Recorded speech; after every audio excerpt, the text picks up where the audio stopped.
Good morning, St. Paul's. My name is Ellie. I'm the community pastor here. If I've not met you yet, please say hello after the service.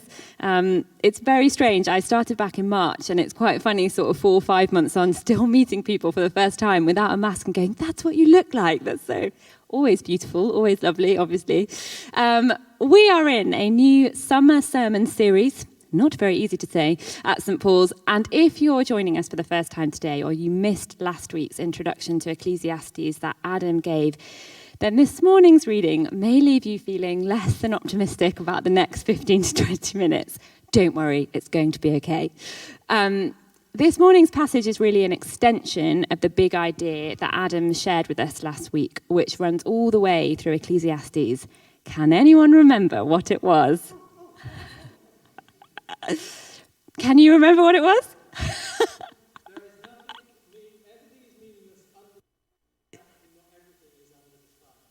Yes. I didn't prep him for that. That would have been bad if he didn't know. There is nothing new under the sun, but there is more than what is just under the sun. Adam spoke to us last week of the reality of meaninglessness that the writer of Ecclesiastes sees all around him, of the experience of the meaningless of life, but for God, but for Jesus who breaks in and brings us new hope and new life. And I can't encourage you enough to go back and listen to that talk if you haven't heard it yet. And if you have, maybe go back and listen to it again. But the writer this morning expands on this idea, this wrestle that he has of the meaninglessness of life. And in these verses, I find it fascinating that he really goes after the exploration of what gives life meanings. I mean, he is searching it out. What is going to bring me fulfillment? What is going to make me happy? What is going to be enough for me?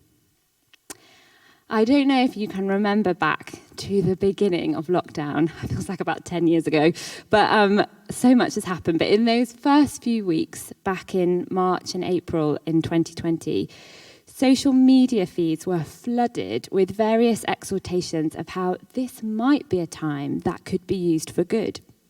That the silver lining in all of this is that we would have more time for our hobbies, more time with our families, more time to work out what really matters, that somehow this experience might make us all a bit happier. And then we found out it wasn't going to end after 3 weeks. And regardless of what you think of those things now, and I imagine that for most of us, the situation has been fairly more complex and difficult than we first imagined it would be. What's interesting to me about those sentiments is that it just demonstrates how we're constantly searching for meaning and value in life.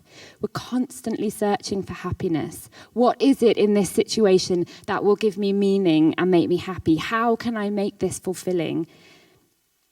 It's wired deeply within our humanity that even in the most frightening and bizarre of situations, we're still looking for it. We're still longing for it.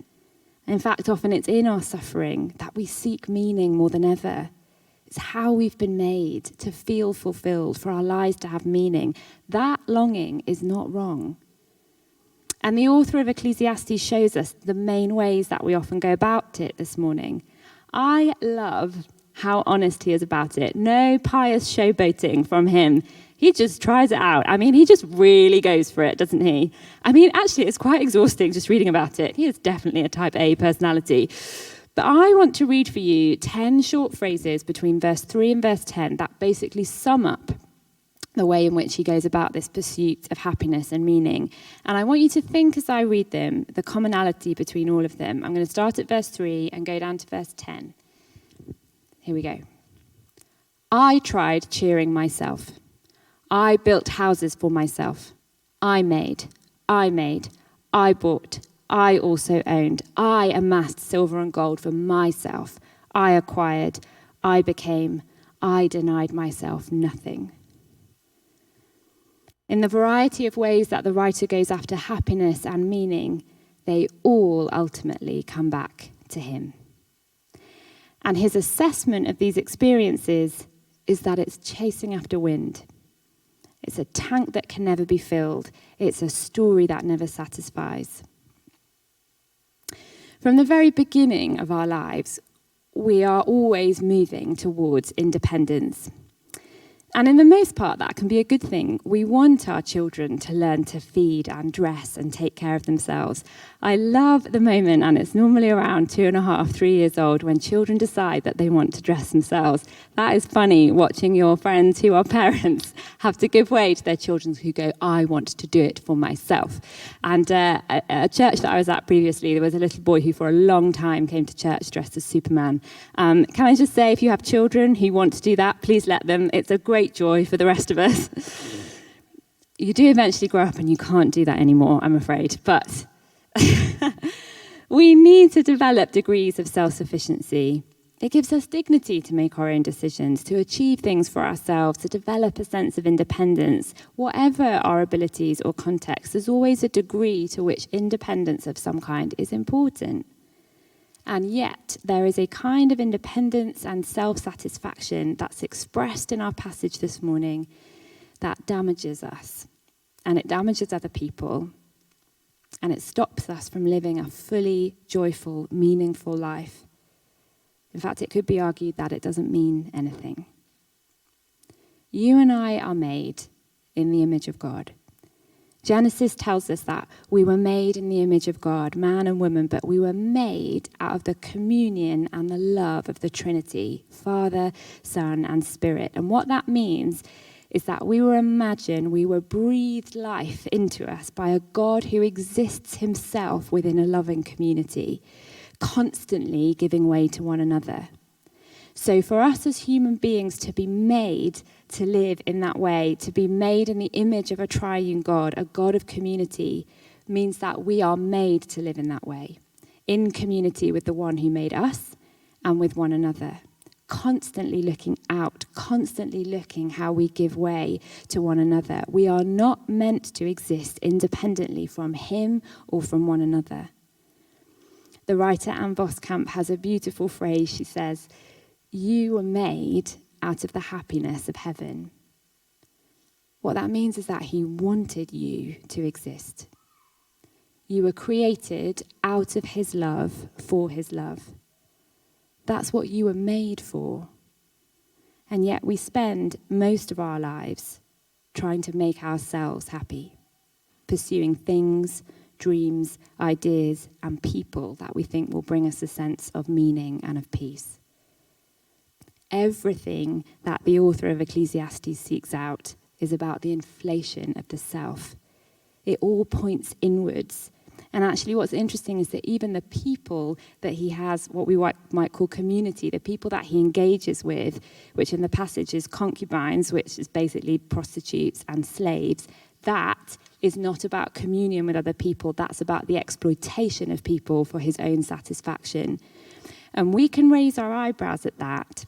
But how different is that from the way in which we consume products and materials, the way in which we live that exploits other people?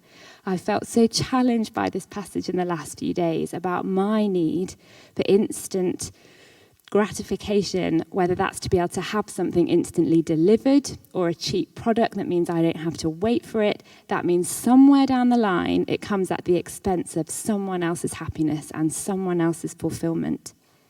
And the reality is that those things that we crave instantly, the things that we want straight away, that hurt other people, people that we've never even met, those things won't satisfy us. They won't save us. They won't ever be enough. Our independence from God and from one another will never satisfy us. The American astronomer and atheist Carl Sagan once wrote this. Hold on to your hats. This is quite a hard one. He said this. He said, our planet is a lonely speck in the great enveloping cosmic dark. In our obscurity, in all this vastness, there is no hint that help will come from elsewhere to save us from ourselves.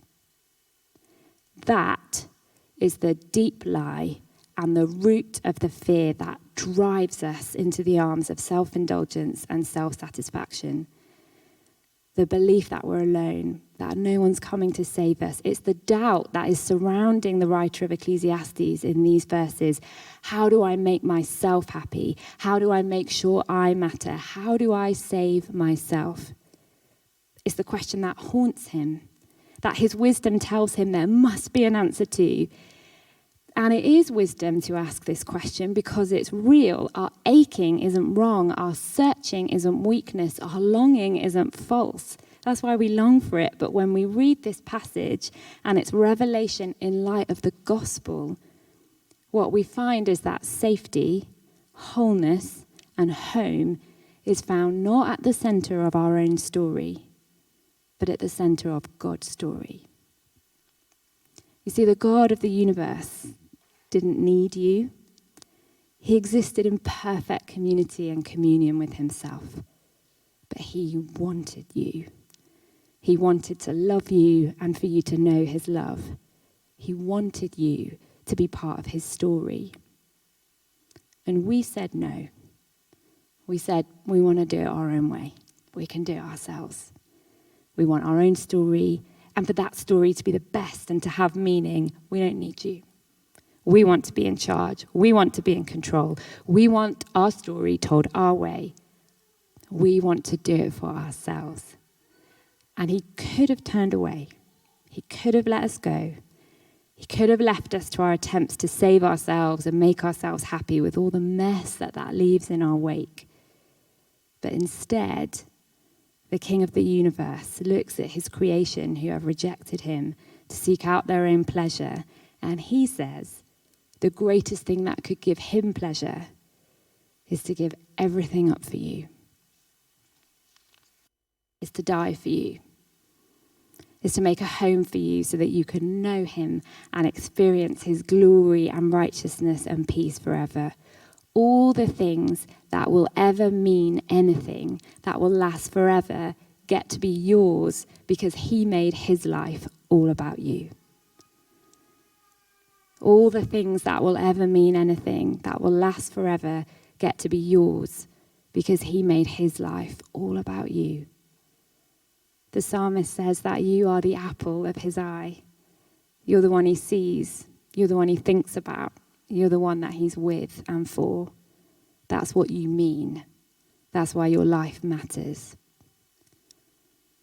And when we know him, when we surrender our stories to his, what we find is that our stories become full of meaning.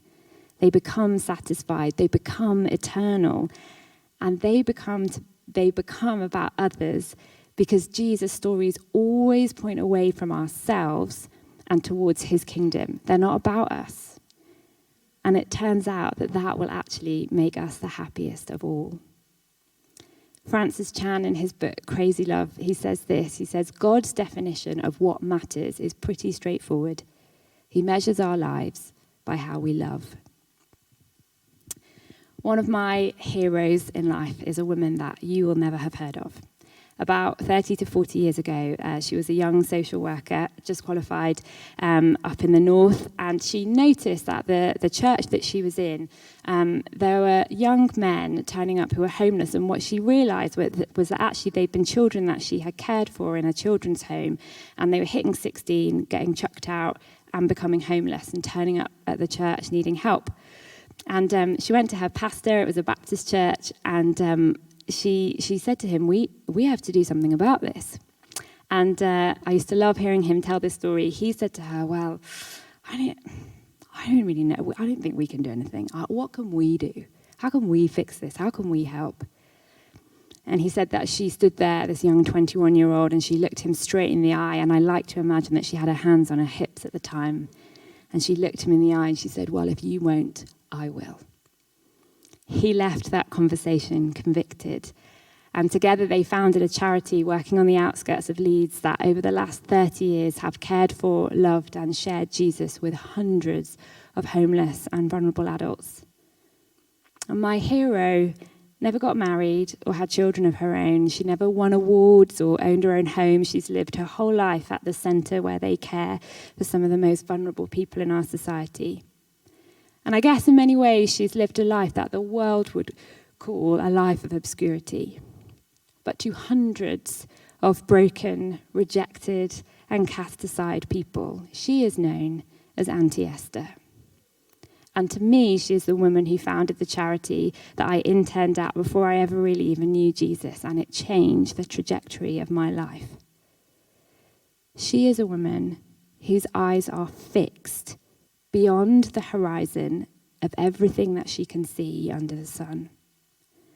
Her life has been and continues in her later years and through ill health to be lived in the knowledge that the only thing that matters is how we love others with the love that has been lavishly poured out on us. Esther's life has an eternal fruit. That's why it matters. That's why she's my hero. Because the story of her life actually doesn't point me to her, it points me to Jesus. I want to live a life like that because it's the only thing that will last forever. Jesus tells us in no uncertain terms in Matthew 16, he says, "For whoever would save his life will lose it, but whoever loses his life for my sake will find it." You see, when Jesus breaks in, when he shows up under the sun, he transforms our lives to make them mean something. You have been made to do great things, to create, to heal, to pray, to be fruitful. But our lives are meant to tell a story that is far greater than our own, because they aren't meant to be about us anymore. We don't need them to be, because we're at the center of his story. And we find the very life that we long for, full of meaning, full of fulfillment, full of joy, in the life that Jesus offers us that begins now and lasts forever. The writer gets to the end of his striving and toiling for meaning and fulfillment, and he finds, but in verse 16 it tells us, that there was nothing to be gained under the sun. So where do we go from here? What does it look like for us to lose our lives to him, to trust him with ourselves so that we can be freed from the burden of carrying the weight of our own life? How do we loose ourselves from the desire of self?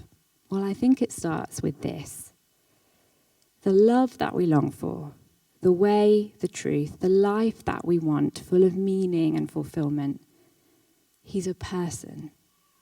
Jesus is a real person who lived and died and rose again, and he offers all his wonder and his glory and his love to you.